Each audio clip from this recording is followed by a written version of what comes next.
Guys welcome to our channel. আপনারা দেখছেন Biswajit food and travel blog. আমরা এখন যাচ্ছি এক্সপ্লোর করতে জোকার স্বামীনারায়ণ টেম্পল। তো চলুন যাওয়া যাক। এই যে আমার খুদের ছোট্ট ছানাটা, এও ঘুমিয়ে পড়েছিল, এও এখন উঠে পড়েছে ঘোরার জন্য। যাওয়া যাক। আমরা এখন চলে এসেছি জোকার স্বামীনারায়ণ টেম্পল। তো এদিকটা হচ্ছে গাড়ি পার্কিংয়ের জায়গা। এখানে আপনারা 4 চাকা 2 চাকা এগুলো সব পার্কিং করে রাখতে পারেন, কোনো অসুবিধা নেই। বাস সার্ভিসও অ্যাভেলেবেল আছে।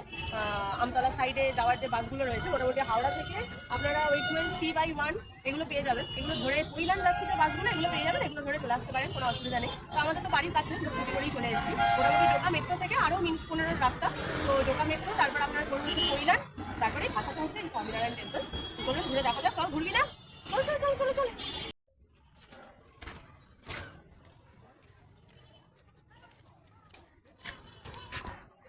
এই হচ্ছে স্বামীনারায়ণ টেম্পল।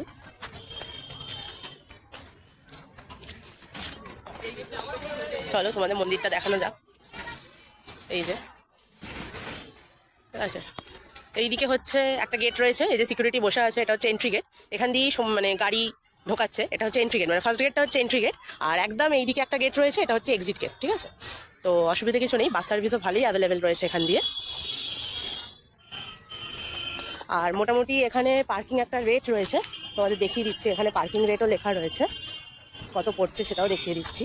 এখানে লেখাই রয়েছে পার্কিং রেট। মোটর বাইক হচ্ছে 20, অটো বা টোটো হচ্ছে 30, ঠিক আছে। কার হচ্ছে 50, মিনি বাস 130, বাস হচ্ছে 250, এটা রয়েছে।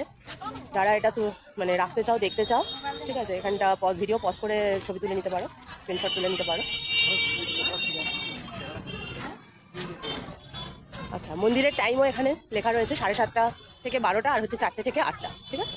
মোটামুটি এখানে আরতির সময়গুলো দেখে নাও। যে মঙ্গল আরতি যেটা হয় সেটা 6টার সময় হচ্ছে, তারপর একটা শৃঙ্গার আরতি হয়, ওটা 7:30টায়। রাজভোগ আরতি আছে একটা, ওটা 11টা 15, সন্ধ্যা আরতি 6:45, আর তারপর একটা 8টায় মন্দির বন্ধ হয়ে যায়, ঠিক আছে। তোমরা সকালেও আসতে পারো, আবার বিকালবেলার দিকে আসাটাই বেটার। বিকালের ভিউটা খুব সুন্দর, রোদটাও থাকে না, অথচ খুব ভালোভাবে ঘুরতেও পারবে। এই যে দেখো, এখান দিয়ে একদম রাস্তার ওপরেই, ডিএইচ রোডের ওপরেই, একদম ডায়মন্ড হারবার রোডের ওপরেই মন্দিরটা। বাস সার্ভিসও অ্যাভেলেবেল রয়েছে, তো অসুবিধা কিছু নেই। চলো যাওয়া যাক মন্দিরের ভেতর।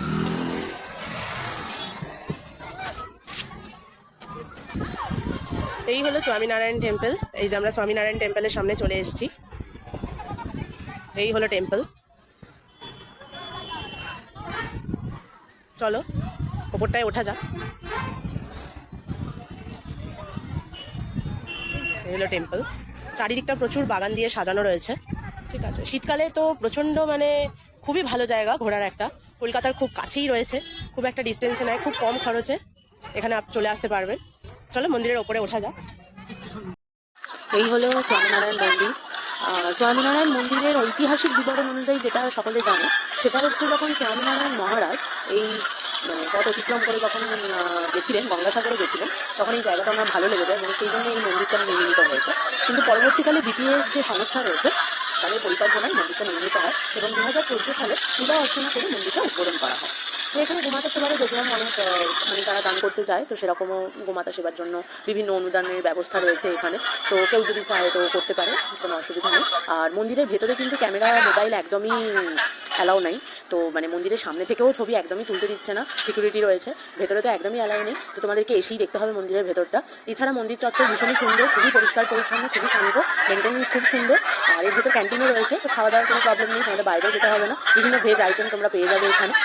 তো খুবই সুন্দর একটা পরিবেশ, তো খুবই ভালো লেগেছে। কলকাতা থেকে এমন কিছু দূরত্ব নেই, বেশ 20 থেকে 25 কিলোমিটার দূরেই অবস্থিত এটা। তো কলকাতায় যারা থাকো তারা তো আসতেই পারছে। এছাড়া কলকাতার পার্শ্ববর্তী হুগলি হাওড়া, যেখানে মানে হুগলি হাওড়া বা এদিকে তোমার কৃষ্ণনগর, এদিকে সবাই তোমরা আসতে পারো ঘুরতে, কোনো রকম কোনো প্রবলেম নেই। এছাড়া আরও দূরে যারা থাকো তারা যদি আসতে চাও এখানে ঘুরে যেতে পারো। তোমরা 4 চাকা নিয়ে আসতে পারো, বাস এখানে অ্যাভেলেবেল রয়েছে।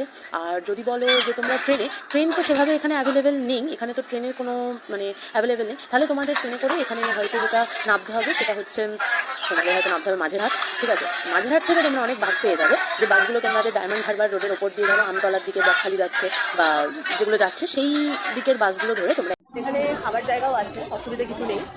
তো এই হচ্ছে আমার পেছনের রেস্টুরেন্ট, চলুন দেখাই।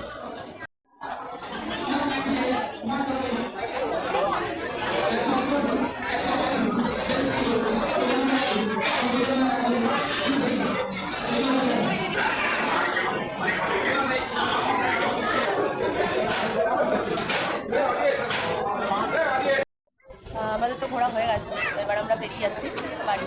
বাবাই সবাইকে টাটা বলে দাও, সবাইকে টাটা করে দাও, টাটা করে দাও, সবাইকে টাটা করে দাও, টাটা। আবার নতুন নতুন ভিডিও ব্লগ নিয়ে এখানে চলে আসবো। আমাদের চ্যানেলটা যদি ভালো লেগে থাকে একটা লাইক, শেয়ার, সাবস্ক্রাইব আর বেল আইকনটা প্রেস করতে একদম ভুলবেন না। টাটা, বাই।